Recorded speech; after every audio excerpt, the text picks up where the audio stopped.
बात सुनो, पहले बात सुनो। हाँ, एक्चुअली राम जी ने अश्वमेध यज्ञ के लिए घोड़ा छोड़ा था और यहाँ विपक्ष ने चुनाव के लिए गधे छोड़ दिए हैं। खाली पौ पौ करना है, ना तथ्य, ना मुद्दा, ना तर्क, ना कंक्लूजन, खाली कंफ्यूजन पैदा करना है।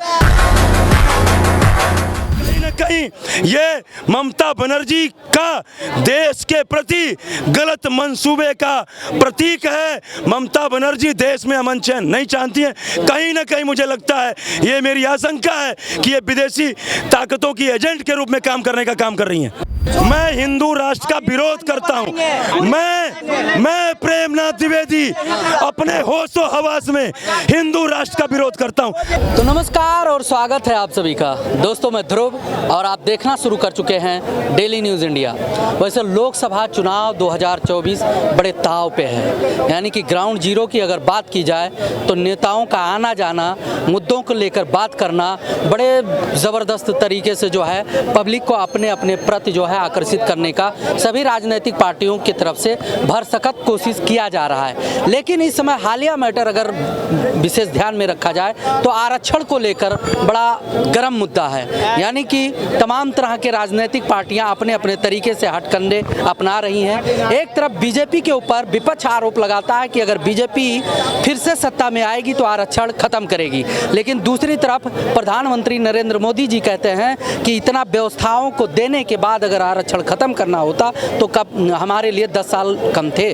उनका कहने का मतलब है कि आरक्षण को कोई हाथ नहीं लगा सकता जब तक पीएम मोदी हैं। लेकिन इसी बात को अगर ध्यान में रखा जाए तो पश्चिम बंगाल का बात जरूर होना है, क्योंकि हाल ही में आपने देखा होगा ओबीसी कोटे का जो धर्म आधार पर आरक्षण दिया गया था उसको हाई कोर्ट ने मतलब खत्म कर दिया है। तो इसको भी लेकर मुद्दा गर्म है। हम ग्राउंड जीरो यानी कि लाल किला के जस्ट सामने दिल्ली में हैं और यहाँ पर लोगों से राय लेते हैं कि आखिर क्या सही है क्या गलत है। क्या नाम है सर? प्रेमनाथ द्विवेदी। अच्छा द्विवेदी जी, कैसे हैं? बहुत बढ़िया सर। गर्मी तो बहुत है दिल्ली में। हम आग्रह करता हूँ मोदी जी थोड़ा एसी ओसी लगवाएं यहाँ पे, थोड़ा पत्रकारों के लिए आराम रहे। अच्छा, ऐसा हो सकता है। चुनावी गर्मी है या जो है मौसम का गर्मी है? लेकिन सर जो ये गर्मी है इससे कहीं ज्यादा चुनावी गर्मी है। अच्छा, पसीने इसीलिए छूट रहे हैं? पसीने इसीलिए छूट, सत्ता पक्ष को या विपक्ष को? नहीं, विपक्ष के पसीने छूट रहे हैं। क्यों, सत्ता पक्ष के भी तो छूट। मैं वही तो बोला ना कि धर्म की राजनीति नहीं, धर्म की राजनीति नहीं, राजनीति का धर्म होना चाहिए। धर्म की राजनीति नहीं, राजनीति का धर्म होना चाहिए। और आरक्षण धर्म के आधार पे नहीं, आर्थिक आधार पर होना चाहिए, आर्थिक आधार पर होना चाहिए। ये पूरा विपक्ष जो है, पूरा कांग्रेस से लेकर के सारे विपक्षी घटक दल हल्ला मचा रहे हैं कि मोदी जी इस बार सत्ता में आएंगे तो संविधान बदल देंगे। और इससे पहले अनेकों बार कांग्रेस पार्टी ने कर्नाटक में धर्म के आधार पर आरक्षण देने का काम किया। हाई कोर्ट ने क्या कहते हैं वो उसको फटकार लगाया। यहाँ पे आज हाल की घटना है कि ममता बनर्जी ने भी धर्म के आधार पर आरक्षण देने का काम किया, हाई कोर्ट ने फटकार लगाया। और आज ये कह रहे हैं कि ममता बनर्जी कह रही है कि हम हाई कोर्ट के फैसले को नहीं मानेंगे। जब इनके विपक्ष के पक्ष में कोई फैसला आ जाए तो लोकतंत्र की जीत है, और विपक्ष के विपक्ष में कोई फैसला आ जाए तो क्या कहते हैं कि मोदी जी करवा रहे हैं, सब कुछ मोदी जी करवा रहे हैं। और ये बताइए कि आप कह रहे हो कि मोदी जी सत्ता के तीसरी बार प्रधानमंत्री बनेंगे तो संविधान बदल देंगे, और तुम यहाँ उससे पहले ही बदलने की कोशिश कर रहे हो। और मैं ये कहना चाहता हूँ ममता बनर्जी से कि तुम अपने पश्चिम बंगाल में तुम बांग्लादेशी और घुसपैठियों को आरक्षण देकर के धर्म के आधार पर आरक्षण देकर के तुम क्या संदेश देना चाहती हो। और मैं इसका खुल करके विरोध करता हूँ। धर्म के आधार पर आरक्षण कतई नहीं होना चाहिए।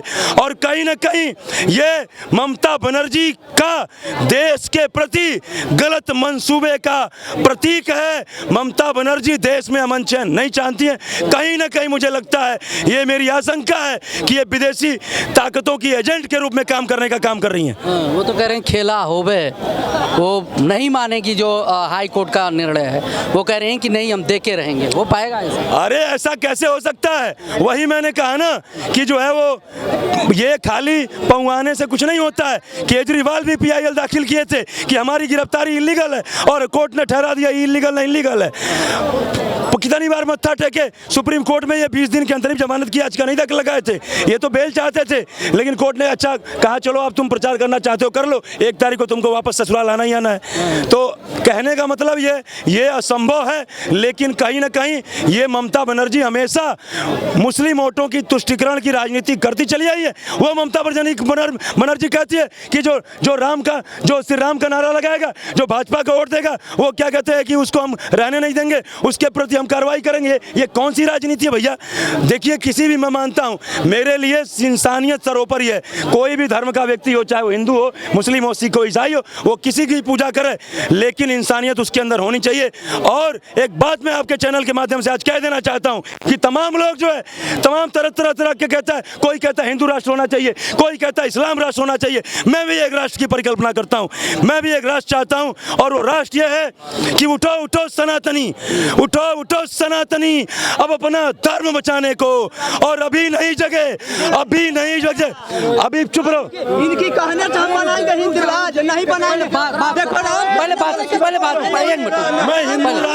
मैं हिंदू राष्ट्र का विरोध करता हूँ। मैं प्रेमनाथ द्विवेदी अपने होशो हवास में हिंदू राष्ट्र का विरोध करता हूँ। अब इससे ज्यादा इनको और क्या बोलूं मैं? कैमरे पे बोल रहा हूँ, मैं कैमरे पे बोल रहा हूँ। चुप रहे, इसको पहले चुप कराओ, इसको पहले चुप कराओ। जवाब इनकी है, हम कह रहे पूरी बात सुनो, पहले बात सुनो। हाँ, एक्चुअली राम जी ने अश्वमेध यज्ञ के लिए घोड़ा छोड़ा था, और यहाँ विपक्ष ने चुनाव के लिए गधे छोड़ दिए हैं। खाली पौ करना है, ना तथ्य, ना मुद्दा, ना तर्क, ना कंक्लूजन, खाली कंफ्यूजन पैदा करना है। लेकिन इनका सपना पूरा नहीं होगा। जो कह रहे थे वही कह, यहाँ रोक देते हैं। और मैं कहना चाहता हूँ आपके चैनल के माध्यम से कि ये जो सपने भारत बदल दो। देखो ऐसा है ना।